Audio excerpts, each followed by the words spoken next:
Hello again to our digital transformation webinar series, the European edition on topics of European law all around artificial intelligence and neighboring topics. Today on general purpose AI models under the AI Act. And that's a very timely topic because we see some new rules coming into force. And it's an incredibly important topic simply because, general purpose AI, large language models, large image models are all over. They have deeply penetrated our economy and our lives.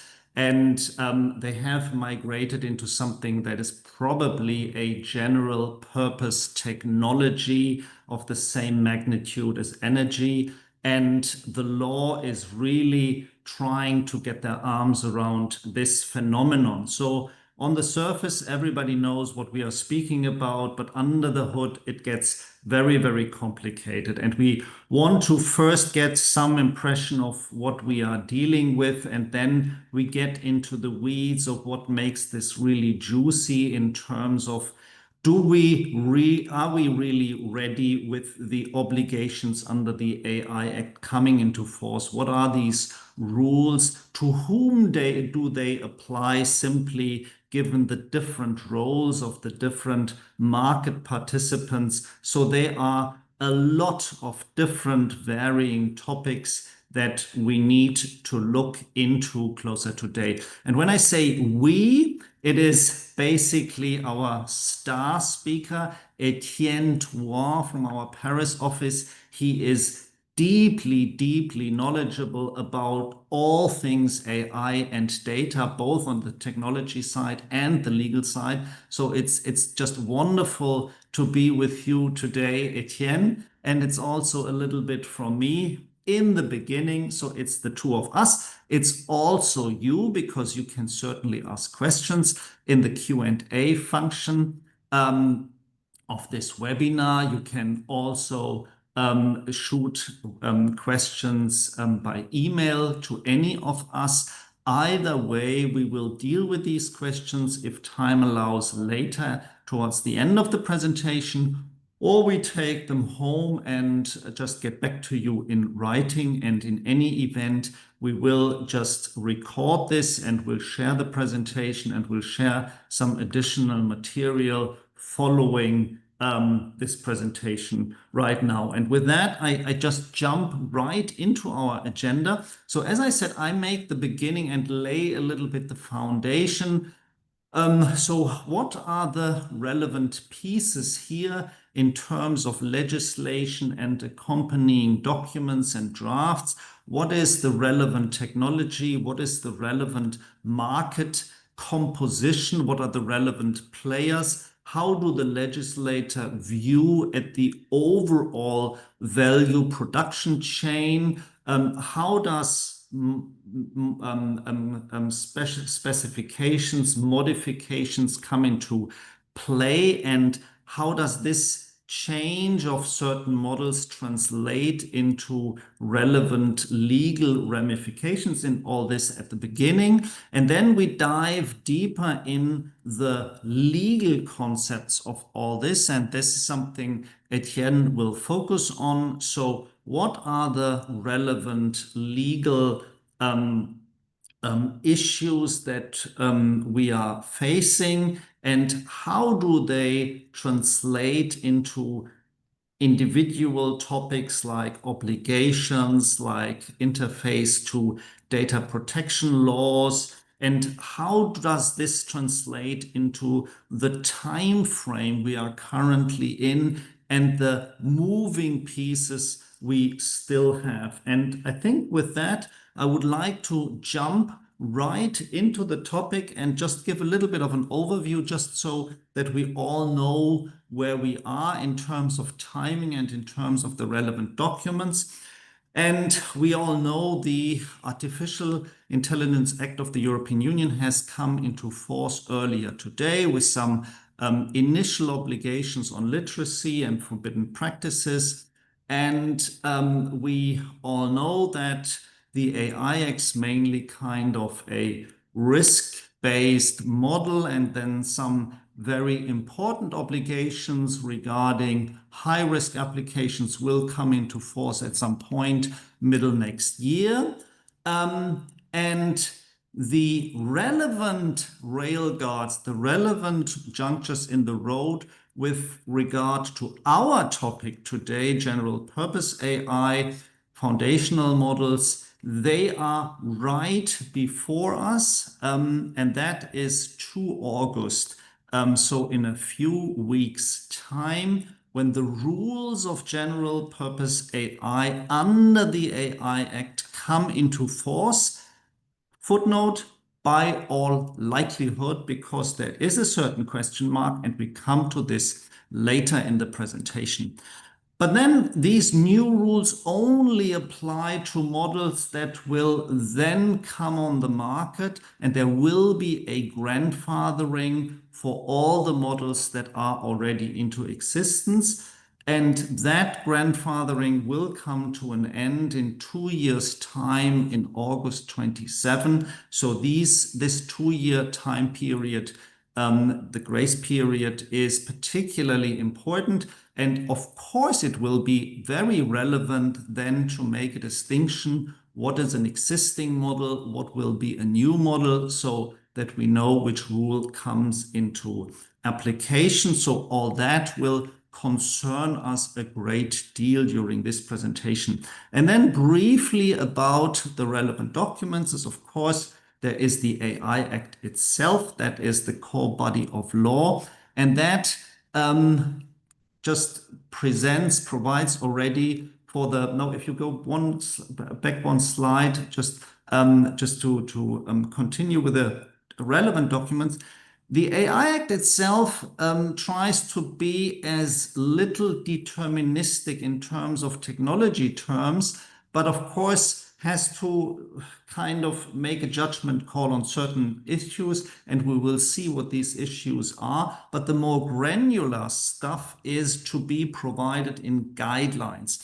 And that's how the European Commission and the legislator always try to approach it, by some general rules in the law and then more specific guidelines. And we have seen already guidelines on AI literacy, on forbidden practices.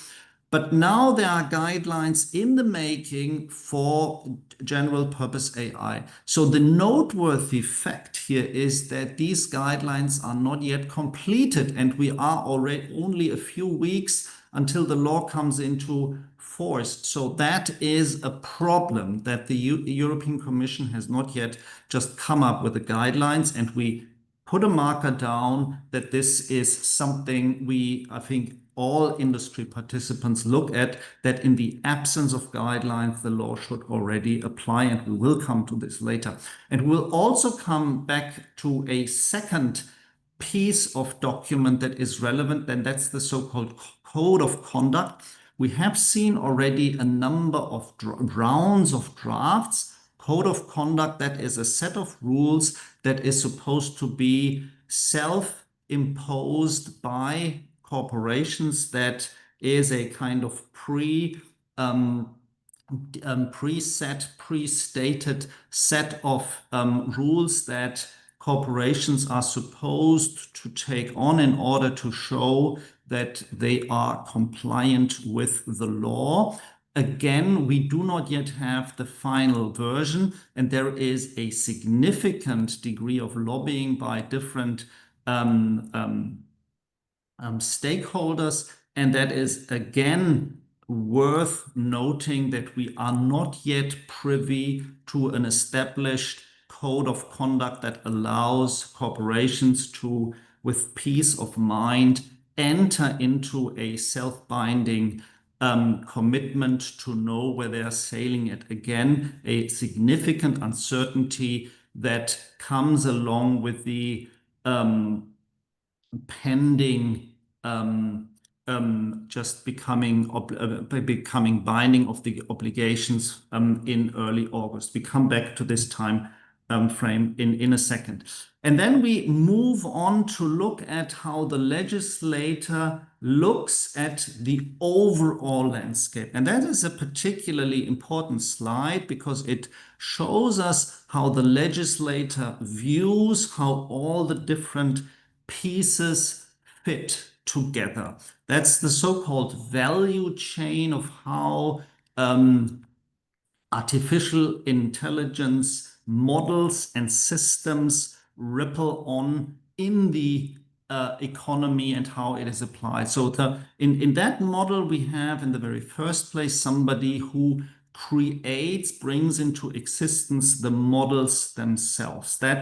Those are the open AIs, the Googles, the Anthropics and the Mistrals in this world who come up with an architecture, with an algorithm, and with a pre-training. So you have those three components. You have the model, you have the algorithm, and you have the pre-training.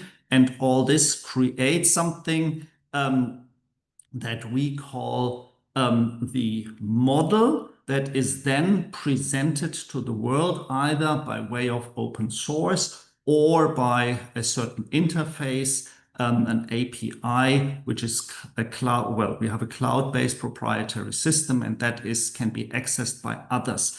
But the main point here is that you create the model itself. It's not yet something that is on the application level, because the application level is then, in the viewpoint of the legislator, the second level, what we see here in the middle. And that's where you turn a model into a system. And that basically means that you make it applicable, that you make it accessible for applications by others. And that's what you have by the access point of those big models like ChatGPT and Gemini and something like DeepL. But there you see already kind of the gray area. So with ChatGPT, it's very clear that you have a general purpose system applicable to the wider world. With DeepL, this just magnificent translation tool, it is already a little bit on the fence. Is that still general purpose? Is that already a specific application? And because the answer is not clear, I think we need guidelines, and that's something the guidelines are supposed to respond. And they will respond that something like DeepL is general purpose, because even though it's translation, that is a purpose. It is still general because it is agnostic about the type of content it translates. And the same goes not only in the world of large language models and DeepL being general purpose, but also with image models. For example, if you have a model that is in the position to increase the resolution of images, then it's, of course, this making the image quality better, a specific purpose. But as it goes to all images, the legislator would view it still as a general purpose model. So we take away the drawing of the line, what is general purpose, what is specific applications, is not always very clear, and we need some guidance to that. But that already shows you where the migration is to the user, and that's the commercial user who typically wants to use these models in a very specific way. And we will talk a lot about this because it's highly important how you translate this into specific applications, and you need to tweak and customize and specify your model, and that has legal ramifications, and we will look to this.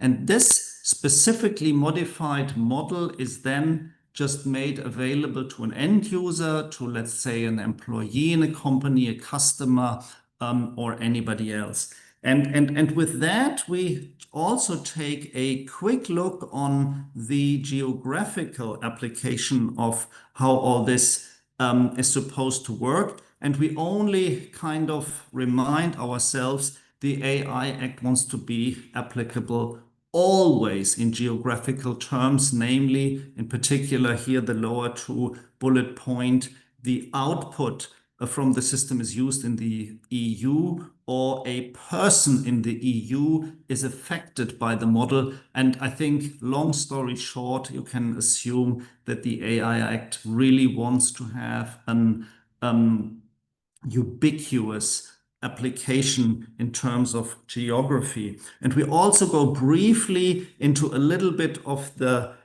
just legal definitions of what we just saw in the value chain. And on this slide, you see, I think, the 4 terms that are relevant and that we will visit and revisit over and over again. What is AI? Well, it's not only data analytics. In the view of the legislator, it's something that has autonomy and is adaptive. That basically means it trains on data that trigger probabilistic results. So you train a probabilistic system, and with that training, a data analytics becomes an AI in very, very broad terms. And then you have, on top of AI, you have general purpose AI models, and that are models that are just defined in particular by 2 things. They learn on a large amount of data, and we will come back what that actually means, because it's hyper important what it actually means, because it defines of how relevant a system is and what it means to change a system, then to make a new system out of an existing system, and thereby possibly fall out of the grandfathering or migrate from a mere user to a deployer or to a developer. So it is very important to know what this amount of data actually is. So we just put a marker down. The amount of training data is very relevant for these general purpose models. And these amounts of training data, they are just used in an unsupervised learning way. That is, we learn from a set of unlabeled data. And that's, I think, the hallmark of all the big generative models we see today, that they require just simply raw data, and that just the amount of that data and that unsupervised learning with that data, and then the usability for an array of different applications makes an AI a general purpose AI. And then we already note that there are certain general purpose AI which are particularly powerful, and they are powerful because, in the view of the legislator, the legislator has come to the resolution, okay, that needs to be labeled particularly powerful. So there's always the option for the Commission to make that judgment call. Or, which is, I think, the default option at the moment, there is a specific high degree of compute, and we come back to this in a minute, that is required. And then we can have these general purpose AI turn into a system, and that means that we have a certain access point which make it usable, typically by an API interface which allows a specific application. And with that, we come probably to the most important point of what I want to really convey, and that is, well, probably the great majority of those who listen are not those who generate the model. But the great majority of those who listen are among those corporations who turn models into applicable solutions. For example, a company chatbot or a company just image classifier for, let's say, we give financial advice on investment. It's by an artificial means. It's a financial support chatbot. And we have just generated this specific, or created this specific chatbot on the basis of a pre-existing model. And then the question arises, have we created our own model? Are we ourselves somebody who is now has now created a relevant general purpose AI with all the definition points? And aside from many other things, it will be highly relevant how intensely we changed the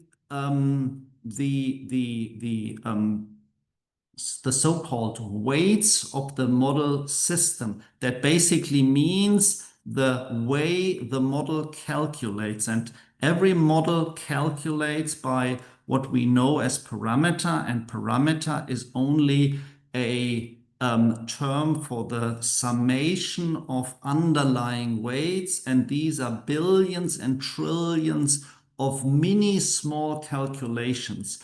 And the way these specific, very minuscule calculations work determines the outcome. So everybody who just customizes a general purpose AI model in a specific way to specify the outcome for the purpose of, let's say, a banking customer or a customer from a travel agency or something the like, needs to have a way to deal with that. And there are different ways of doing this customization. And different ways, and that is the important point to take away, have different impacts on the calculation intensity of the models and the way we just change the calculation intensity of the model. So if we do prompt engineering, we only steer the system with a prompt, that has a zero effect on the calculation intensity, because it is only the question, only the input we give that changes, and that doesn't change the weights, the parameters in the model. Fine-tuning is a general term. We feed stuff like documents into the system and thereby typically change the calculation intensity, the weights and the parameters in the system. So we need to look deeper what fine-tuning actually means in order to determine how intensive the change is. And that is relevant for understanding whether we change our legal quality as a mere user to be something more relevant because I create a system myself. And then we have retrieval augmentation, which basically means that we do not change the system, but we make it more smarter, more adaptable for a certain purpose because we allow it to access specific databases. So we connect it to more and other data without changing the model itself. So we have these three areas or these three ways of changing or customizing a model, and we see only fine-tuning has a relevance for what we really want to know. Do we change the model in any way and thereby come into a legal gray area? And that's fine-tuning. And because that's so important, we need to look closer into fine-tuning, and there are different ways of fine-tuning.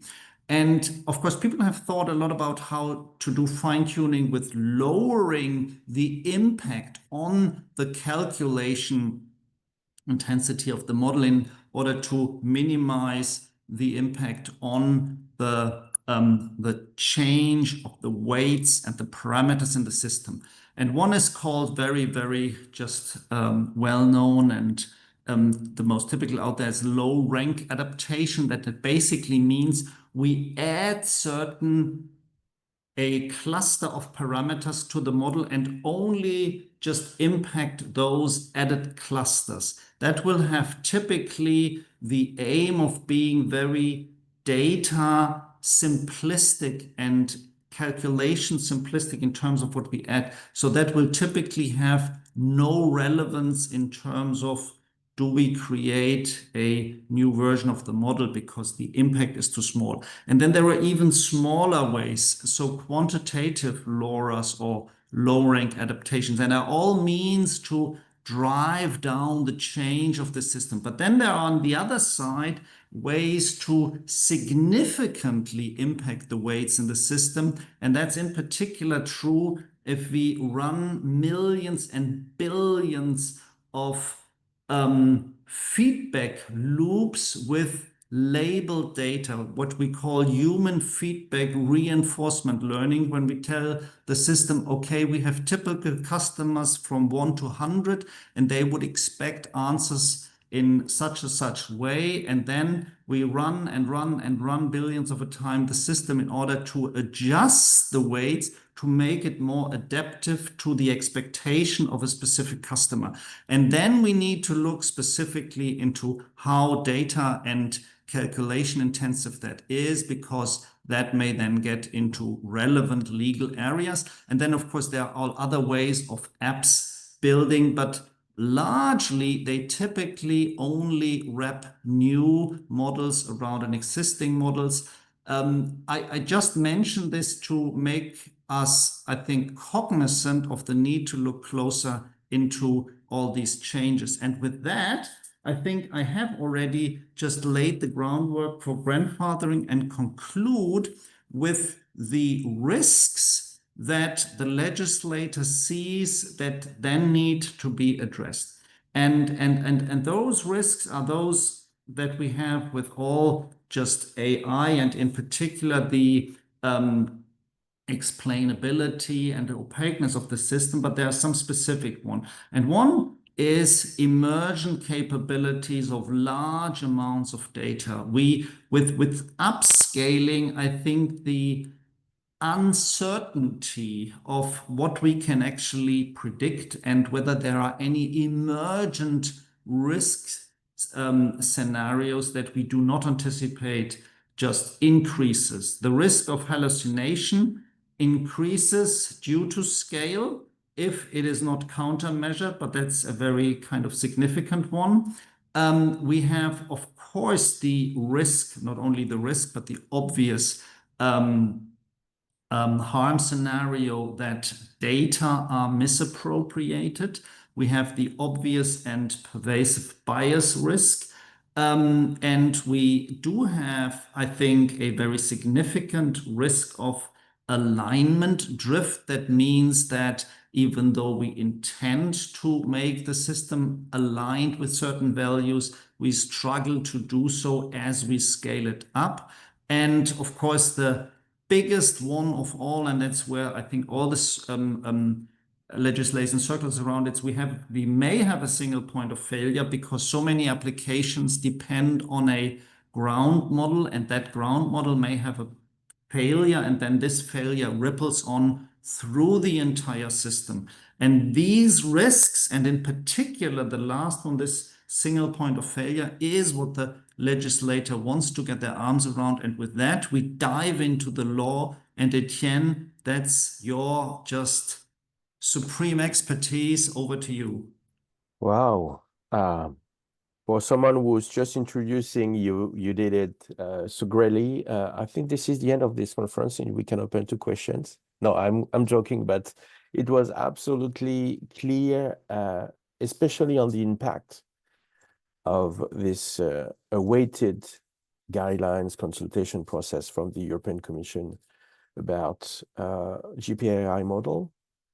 As you said, we are 3 weeks before the entry into force.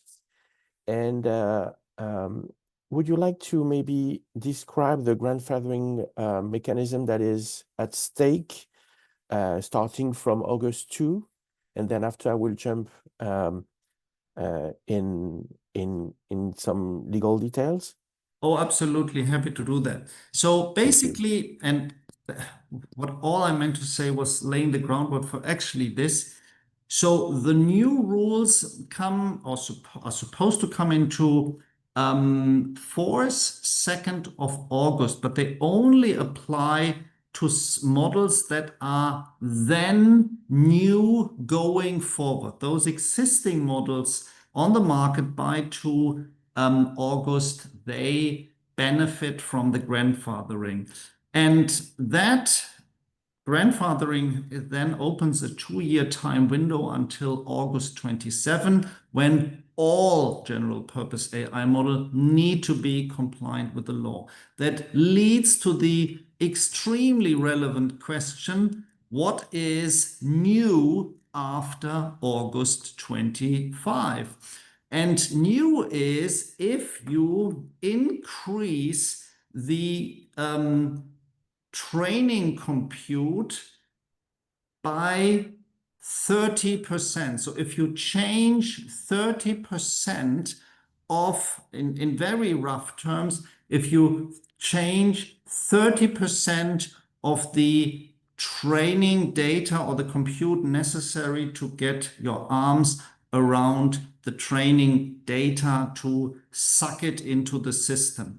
And for that, we have certain terms we need to understand. The first term is that we have these floating operation points, which basically means that all the little calculations that are necessary while new data ripples forward in a system, that passes forward in a system and then passes backward in a system to adjust the weights. So it's a constant back and forth flow of data points that then trigger little calculations. And if you take all these passes together with all the little calculations they do, you end up with gigantic numbers. And according to the legislator, the number that you need of those calculations that you need in order to train an ordinary general purpose system is typically at least 10 by the power of 22.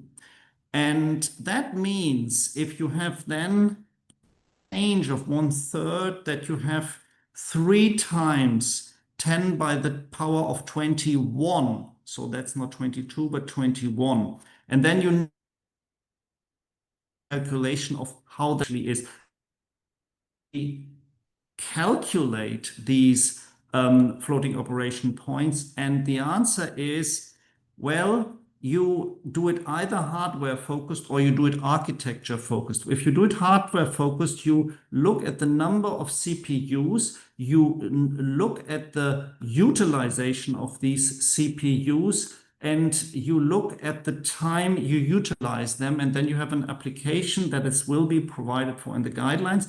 And if you look at the architecture, you look at the number and the amount of data that passes back and that passes forth, and that does little calculations in the meantime, and then you add them up. And always the question is, if you do all this, will you surpass a level of 30% of that threshold level of compute to change the parameters and weights in the system? And you're surpassing that 1/3 threshold, you create a new model yourself, or you create a new model from somebody else. And the same rules apply for those systems with a high risk label. It's just that the numbers of compute are higher. We go not from 10 by the power of 22, we go to 10 by the power of 25, basically meaning that you create a new system if you change the parameters and weights by a calculation amount that is 3 times 10 by the power of 24. So that's not 25, it's 24, but 3 times. So kind of 30% of the legal threshold value. So all this is relevant, and that's why we need guidelines in order to make those calculation, in order to come into the legal question, do we produce ourselves something? Do we still fall into the grandfathering, yes or no? Wow. And this is just to be decided within the next 3 weeks for the starting points, and for the next 2 years, while we are still waiting for guidelines. So I will go with some questions about this moment we have. We are living in the implementation of the AI Act. As you perfectly described, GPIA models, general purpose models, are technically, conceptually, and legally different from services and from AI services, regardless of their risk. These models are the way to build a brain before any use of it. And these models are made of training data, computing technologies, hardware, and know-how. But the way training data may enable a model to be created is subject to many legislation, even before or outside of the AI Act. Is training data protected under an intellectual property right, or is it personal data? Is it subject to confidentiality obligations resulting from trade or business secrets or from any other know-how protection? Is it subject to an open availability or not, resulting from competition law? Is it subject to embargoes and sanctions when it moves from a country to another one? All these raw material enabling the building of an AI model, of a GP AI model, result from legislation that overlap with their rules, prohibitions, and regulators with the AI Act.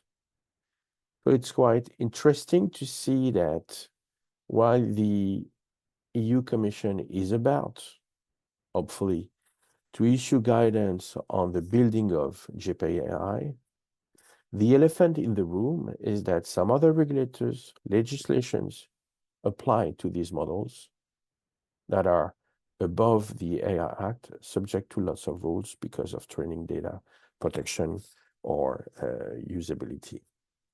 And therefore, the harvesting of training data, the processing of training data, which is the core of the building of a model, result from regulations, future litigations, and multiplicity of regulators, in addition to the AI Act application.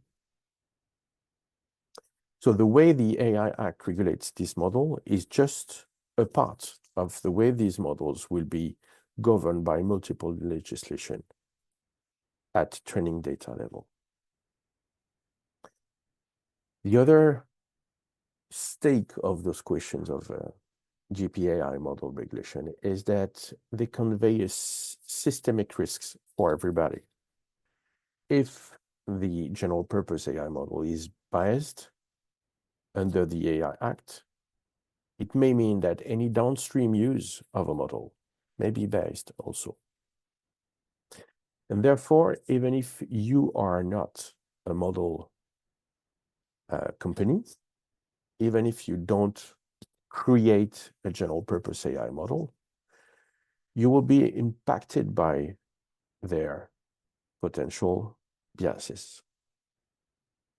And you may be responsible for their biases, even if you are not able to understand them, detect them, or correct them, unless you position yourself at the right place, not claiming that you are building a model if you are not building a model. Another systemic risk is that if harvesting data, training data, modifying a model, detraining a model, or retraining a model because of IP rights litigation, because of personal data regulators' requirements, if you do this and by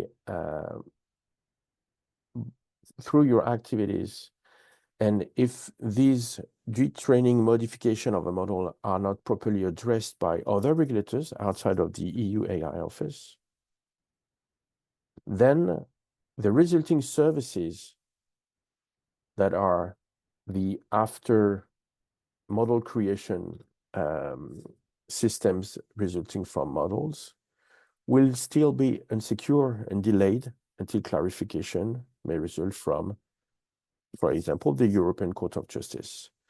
So the moment we are standing in about requirements applicable to general purpose AI models will determine the clarity of the legislation for all the stakeholders of this ecosystem, from AI systems, whether or not they are high risk, to the end usage of an AI system with an affected person. And therefore, how to position yourself facing this moment where general purpose AI models are regulated requires humbleness and accountability from regulators, from stakeholders, from regulators outside of the EU or within the EU. So far, we see that many businesses using GPAI models claim to develop and provide their own models. When they integrate one or several models while acting as deployers of AI systems, lots of them are bragging, I would say, saying, I'm developing a general purpose AI model. This is quite dangerous. Because the question is not whether or not your shareholders believe you are a genius. The question is that it's not a technology anymore. AI is a regulation now. It's not only a technology. AI is a regulation. So positioning yourself as a model creator requires to be ready to answer questions from regulators. So revisiting definitions from the AI Act, considering general purpose AI model regulation, is a very good way now to anticipate the regulation of your AI services as a provider, a deployer, an importer.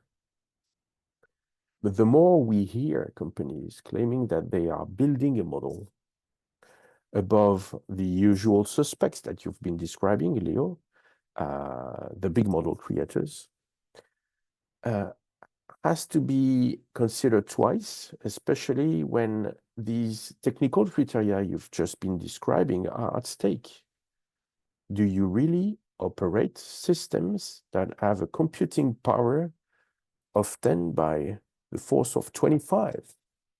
Do you really train a huge amount of data to create a model, or are you a user of a model? So this moment in time where GPAI model regulation is at stake may reposition a lot of companies and businesses that were claiming that they were geniuses and maybe just step back by seeing what will be the level of requirements bearing on general purpose AI models. And if we come back to the AI systems definition that you've been describing, Leo, right before, these systems are operated by providers, importers, deployers, and if we go a bit deeper in definitions, they are subject to lots of conditions. So I'm derivating from models to AI systems to make sure that everyone is conscious that claiming the presence of artificial intelligence in a service is not only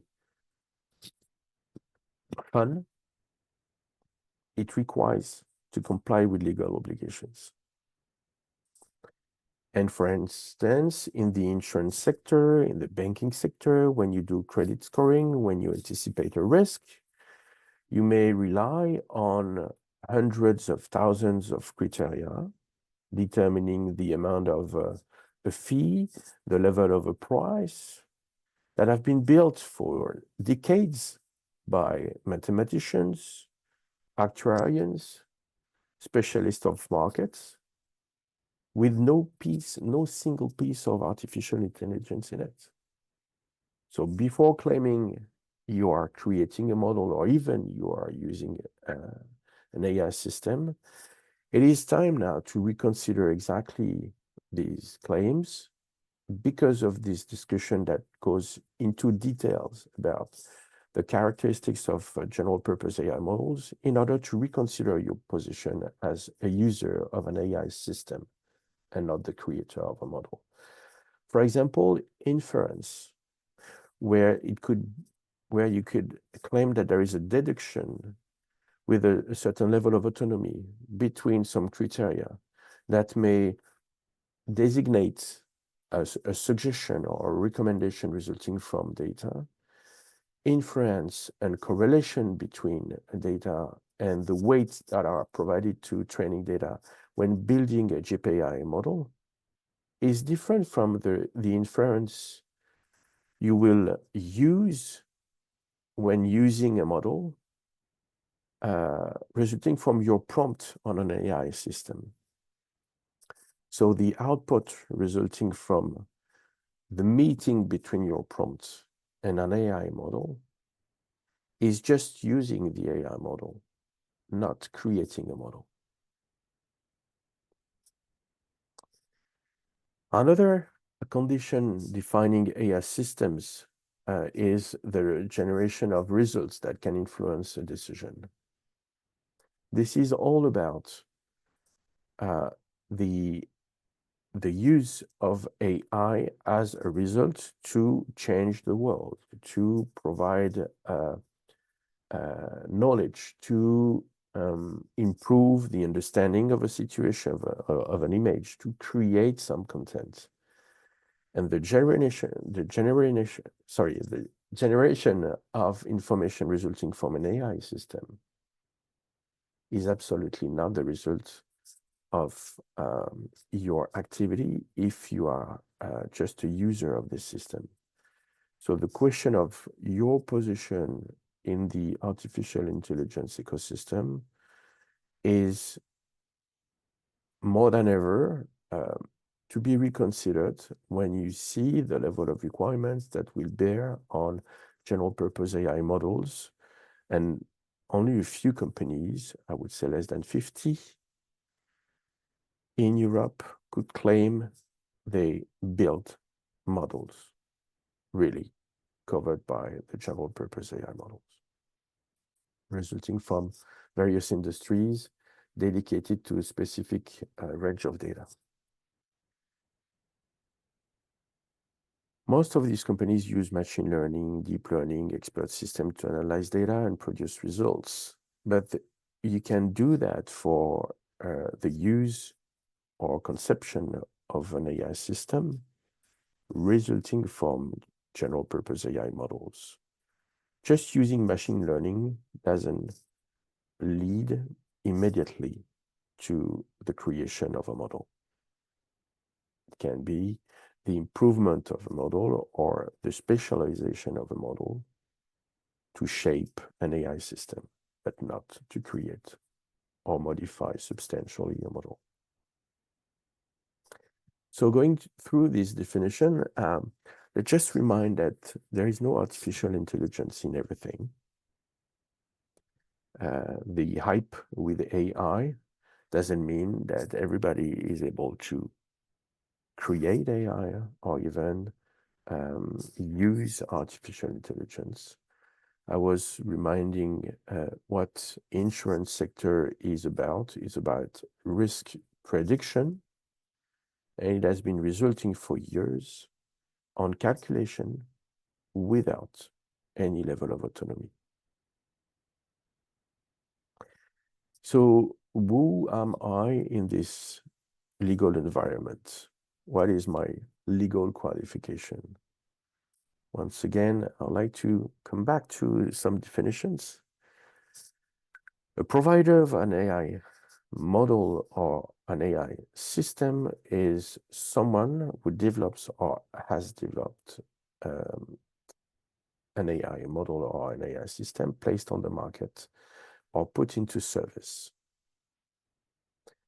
So a provider develops an AI system or asks someone to develop an AI system. If we go a bit further in this definition, a provider legally may have no technical or scientific knowledge, or even no computing resource. A provider imports under its own name an AI model or an AI system. But building a system is not only claiming that this is yours, it means building it. So Many companies are qualifying themselves as providers because they have data scientists, because they train data to specialize a model, because they expect creating value from an AI system and invested so much. They convinced shareholders and the market to put a lot of money. They provided a promise that they will be more innovative than before. And they put their name or brand on something, becoming therefore an AI system provider, but it does not make them a general purpose AI model manufacturer.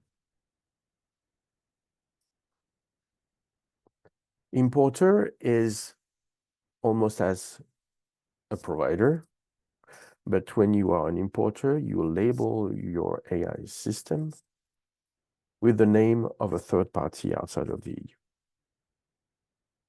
It doesn't mean you have technical knowledge. It doesn't mean you have technical resources. You don't compute huge amounts of data. You import a third party's AI system that has been conceived outside of the EU. A distributor is anybody other than the provider or the importer that makes an AI system available on the EU.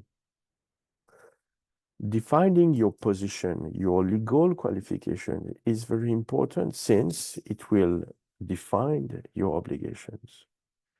You may only be a distributor, but this is enough from a legal standpoint. It's a fair position to be in because you are not able to modify either the system or the model. You will not be asked to detect and correct the biases of a system or a model on your own. Distributors have different positions on the supply chain and they have different responsibilities. They need to meet EU standards, but it doesn't mean that they are importers. Importers are in charge of complying with EU's importation standards and the AI Act. And finally, the deployer uses an AI system. Most of businesses are deployers. And many of them found themselves in a comfortable position defining themselves as providers, but I would urge them to reconsider their legal qualification and maybe see whether or not they are deployers. Because a deployer uses an AI system under its own authority for its own business purposes, but it is not the creator of the computing system being defined as a general purpose AI model and doesn't bear the obligations of a GPAI manufacturer. Talking about manufacturers, if your products include AI functionalities and you place them on the EU markets under your own name, as a product manufacturer including AI, you become an AI system provider. So the AI part of your product will contaminate the definition of your product as an AI system provider. You are not only a product manufacturer, you become an AI system provider. And even if you did not develop the AI system yourself, you just placed it in your product on the European market under your own brand, therefore, you will be considered an AI system provider. If this AI system is ranked as a high-risk AI system used for safety components of a product, you will be also subject to AI systems ranked as high-risk AI. So the level of obligations that everybody tried to figure out and to choose across this complex multi-layer legal system is now about to be defined only for general purpose AI models, but it will make all the difference from what we used to believe before and until these guidelines from the EU office, AI office, will be published. Because at this moment, defining what model obligations are, we will better know if we are not providing or deploying an AI general purpose model. We will better know what is the level of obligations we may have in terms of discrimination, biases, high risk, or even prohibited systems. So this, and sorry for the French words in this pyramid, this multi-layer risk-based approach that we see in the AI Act applies to general purpose AI. Subject, your activity is dedicated to a general purpose AI model. And prohibited uses, assessment requirements, transparency measures bearing on a model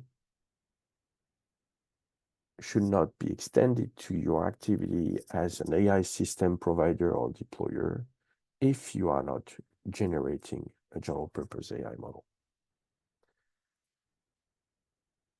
Going forward on risk management systems resulting from the AI Act, whether you're a provider or deployer, these obligations that I'm just going through are for AI systems. I think they are, I would say, comprehensive, strong. They require a lot of documentation, especially on training data you've been using, how you've been adapting a model on the market to create your own system, if there is an important level of specification or specialization, taking a model and then creating an AI system. These compliance assessments are made for AI system providers or deployers or importers. And they are only the resulting requirements of made for using an AI system and not creating a model. Transparency obligations, if you ask yourself twice, am I able to explain how the model works? If your answer is no, you may not want to be subject to model provider requirements. Technical documentations of a general purpose AI model manufacturer, conceptor, is huge, huge. The information that is provided to AI systems by AI models in order to integrate a model and create a system is also huge. So if we now go to the last guidelines we received about AI models from, for example, data protection authorities, they will be working in parallel with the EU AI office requirements. They are not under or above, they are just in parallel. And personal data protection rules applicable to training data sets and GPAI models will apply in parallel with the EU AI Act. The legal basis under the GDPR will apply regardless of your qualification under the AI Act. Now, let's go on the grandfathering question you've been addressing. It is about time. We saw that these parameters you've been describing, Leo, are huge. And we saw that we still don't have any guidelines available, and the implementation is in the next 3 weeks. Therefore, communication is starting when, I would say, efficiency is lacking. July 3rd, as you said, the industry has published an open letter to the EU Commission asking for postponement of GPAI model guidelines. the answer right the day after from the EU Commission was, no, there is no stop the clock, there is no grace period, there is no pause on AI models. There is no grace period, but regulators have to provide clear guidance. They, so far, choose not to benefit from any postponements because they consider they will be ready. I hope they will be clear in the requirements that are about to be published, because it will determine the level of security and therefore the level of usage of AI systems within the EU, not only for models, but for end users. So I think we are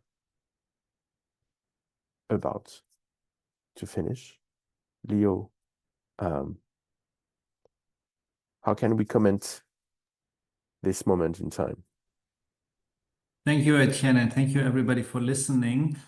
We are still in a journey. We see every day in the press that there is a fierce battle by the model providers, by the consumer representatives, and by the stakes who fight for supremacy around how intense obligation to put on the model developers, and how swiftly and how intensely this should be, in particular with regard to copyrighted material, in particular with regard to consumer protection, and in particular with regard to energy consumption. So this discussion is ongoing, and as you said, we need to follow the press to see whether the rules come into force right now or give a little bit more time. In any event, there is a grandfathering, so highest attention need to go on the question who is actually producing a new model during that period of time. We have seen your questions. The short answer to them is yes, if you do produce an internal model and use it only internal, you can rely on the grandfathering. And yes, if you do anything regarding creditworthiness calculation, it is high risk, because that is as it defined by the AI Act. But we come to all the question in more detail in writing. But for now, thank you for listening in, and see you next time. It was great being with you.